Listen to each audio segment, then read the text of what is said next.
noi oggi abbiamo in mano non un diniego ma un preavviso di diniego all'esecuzione della manifestazione, cui è possibile per noi presentare osservazione nel termine di 10 giorni. Il mondo dei motori con il fiato sospeso, la Pedavena Crocedaune rischia di essere cancellata per sempre e per garantire lo storico evento è stata avviata una battaglia in punta di diritto, pacata nei toni, che il comitato organizzatore della cronoscalata vuole combattere nel solco dell'etica e della correttezza istituzionale. In ballo c'è un indotto economico che sfiora il 1,5 milioni di euro, 2/3 dei quali concentrati nella 3 giorni di gara. Accade che a un mese dal previsto svolgimento della competizione il comitato si sia trovato in mano un preavviso di diniego inviato dall'Ente Parco Nazionale Dolomiti Bellunesi che all'articolo 29 del suo regolamento entrato in vigore nell'ottobre 2021 dopo un iter di 12 anni vieta qualsiasi manifestazione motoristica. Ci sia una competenza tecnica e una competenza politica. I politici, nel senso il consiglio direttivo e i comuni, approvano un regolamento che poi i funzionari devono applicare.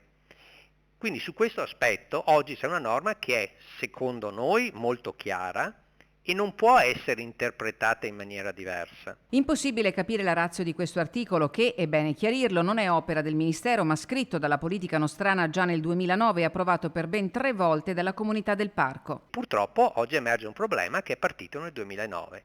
Per quali motivazioni faccio fatica a capirlo. Il comitato organizzatore della Pedavena Crocedaune ha inviato al Ministero per la transizione ecologica una richiesta di chiarimento a firma del noto avvocato di diritto amministrativo Enrico Gaz e oggi le osservazioni sono state recapitate al parco. Il Ministero però ha già risposto in questi termini. Il MITE non cita mai l'articolo 29, sostiene che ai sensi dell'articolo 18 si può circolare con veicoli a motore ai sensi del codice della strada e invita l'ente parco ad adottare i provvedimenti del caso durante lo svolgimento della manifestazione. La prossima settimana è attesa l'emissione del provvedimento formale dell'ente parco. Quindi io vedo che l'unico passaggio possa essere quello di una modifica del regolamento, che però prevede anni di iter, calcolando le procedure, o la pronuncia di un giudice terzo che interpreti in maniera diversa, ma questo lo può fare solamente un giudice terzo. Frattanto la gara prevista per il 3 e 4 settembre è stata posticipata alla prima settimana di ottobre.